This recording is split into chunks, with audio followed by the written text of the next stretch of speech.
mystical theology and enlightenment, a Kundalini romance. And first part is about Kundalini, and second part is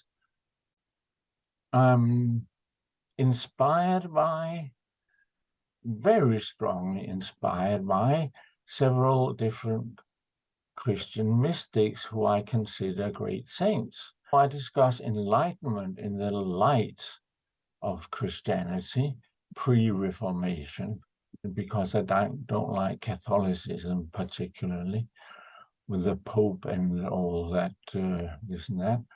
But they were Catholics, yes, but they were usually pre-Renaissance.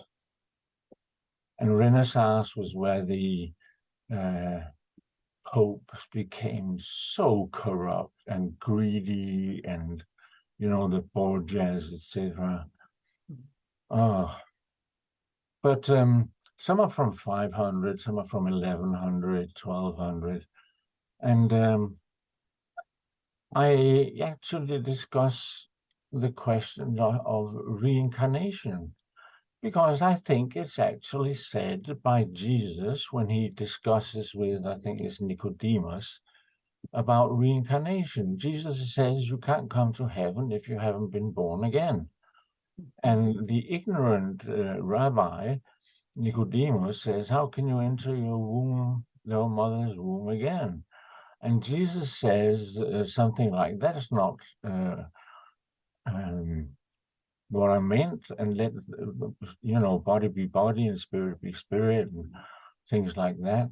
But all the anti-reincarnation statements are actually Nicodemus, not Jesus. Church does not, in this respect, follow Jesus. They follow Nicodemus.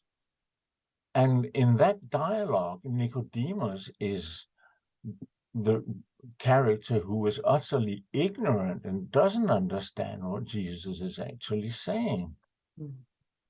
So I have a clear, I can't remember now, but word for word and passage for passage and citation, references, etc. If you're curious. Yeah. But I believe he actually teaches reincarnation. And when I've discussed this with Christians, they always refer to this brief dialogue between Jesus and Nicodemus, and they take Nicodemus's side against Jesus. It's like they pick and choose what pleases them. Sure. Yeah.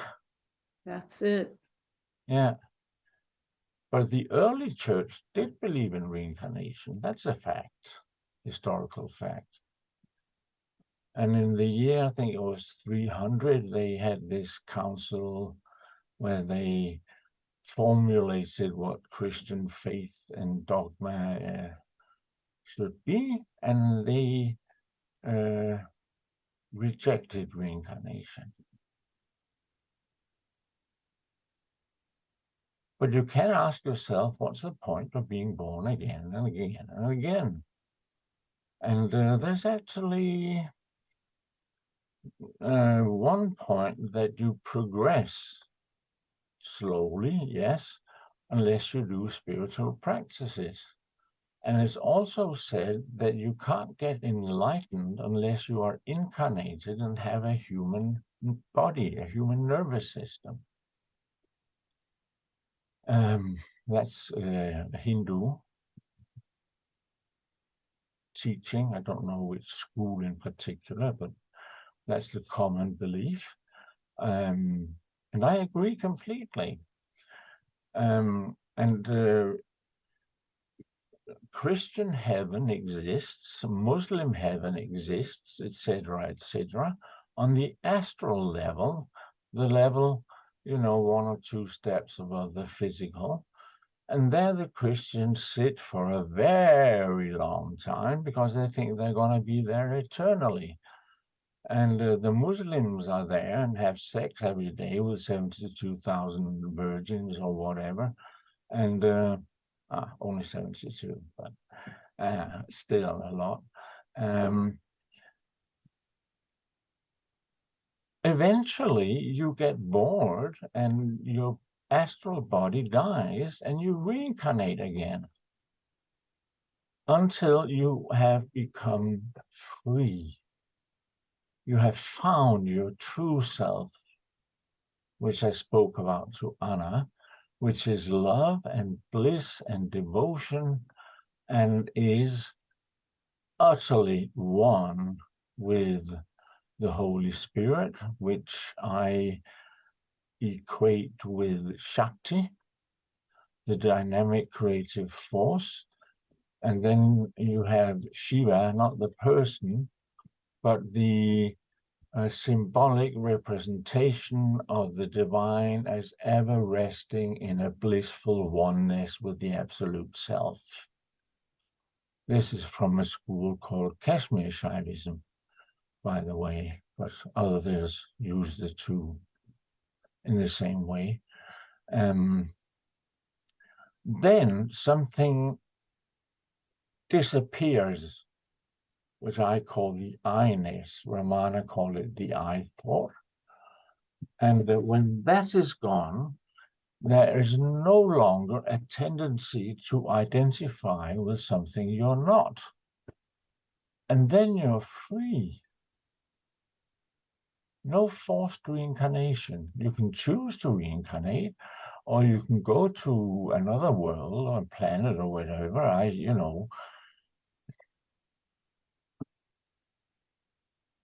I haven't tried it, being in that state, and I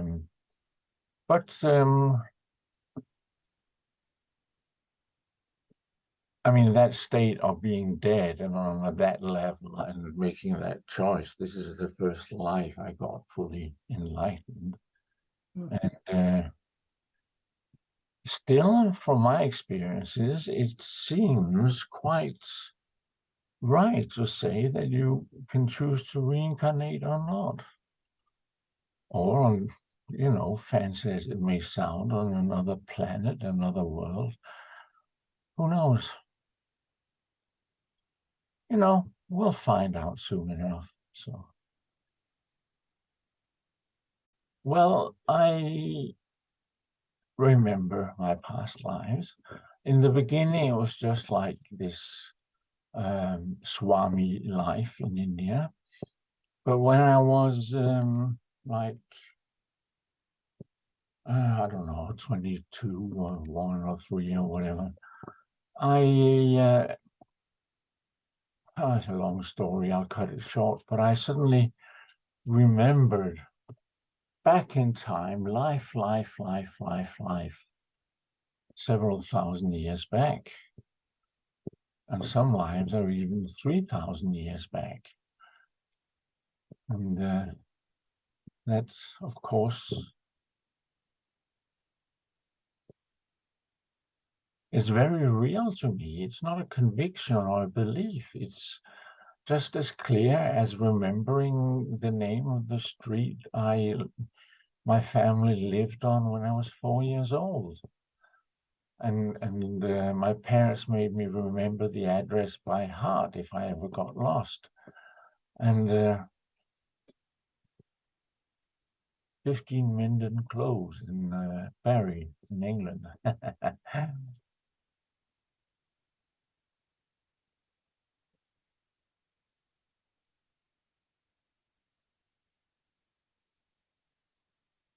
I also know some of the teachers I had past life.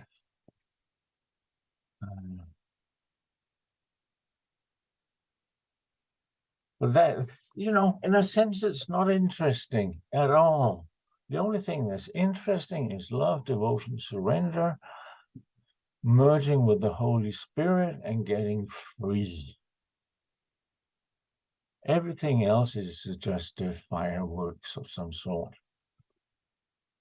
But I was a very existential, confused, troubled young man. And remembering my past lives made it quite clear to me why I was such a weirdo.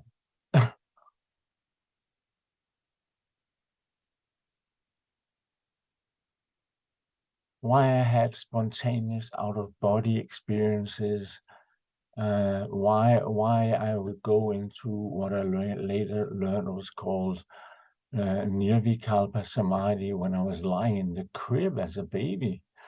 And if I didn't have that recollection so vivid, I wouldn't have understood those experiences. And another thing it taught me is that everything or anything you do for your spiritual growth is never lost. Hmm?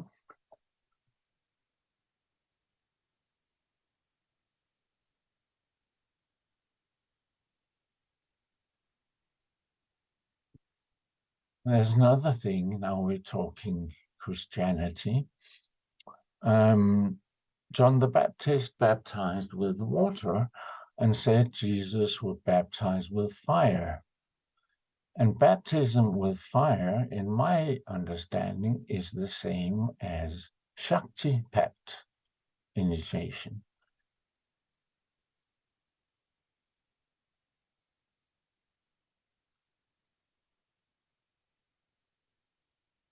So we're actually the true Christians. Yeah.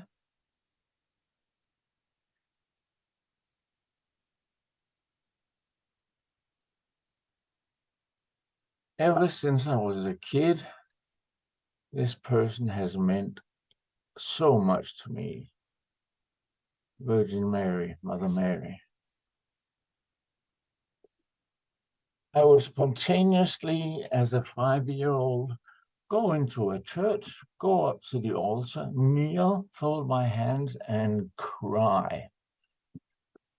And I have no Christian background. I just knew how to do it and what to do. And my parents, once again, thought I was not right in the head or something.